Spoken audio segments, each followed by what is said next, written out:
7 News. Hi, and welcome to 7 News. I'm Brad Epnick, and today we're going to talk about taxes. There are three main types of taxes that we will talk about today: sales tax, income tax, and property tax. There are two types of sales taxes: selective taxes and general taxes.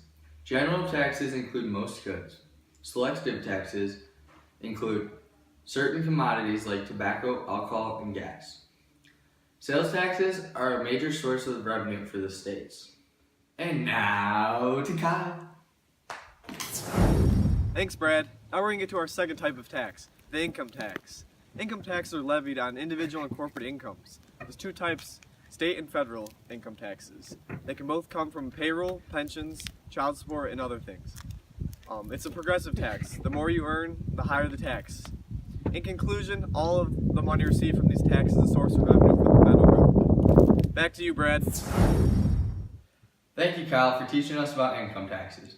Now we're going to talk about our third and final tax with Hanah. Now to you, Hanah. Thank you, Brad. And now for property tax. Property taxes are levied on land, buildings, and improvements to the land. Its worth is based on its true cash value, but in Michigan, property is only taxed on half its worth. You might ask how its worth is determined. Well, it's determined by an assessor who performs assessments on property to tell how much it's worth. And here's how to figure out property tax. Suppose your property is worth $260,000. That's your true cash value.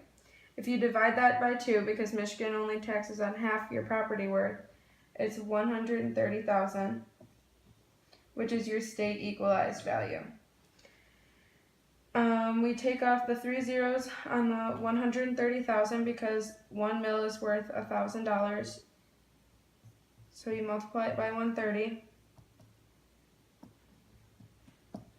and you get $2,600 yearly.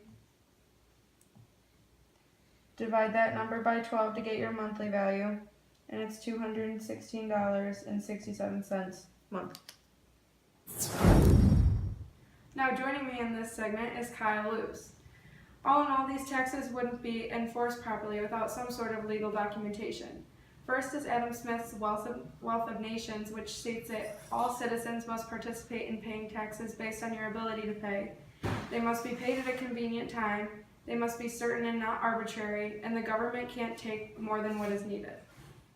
Secondly, we have the 14th Amendment, which has two parts. First is due process. Taxes must be imposed and administered fairly. They cannot be so heavy to seize property. They must be imposed for public services only. The second part is the protection clause. It forbids the making of unreasonable classifications. Well, that's all for our program today. Thanks for watching.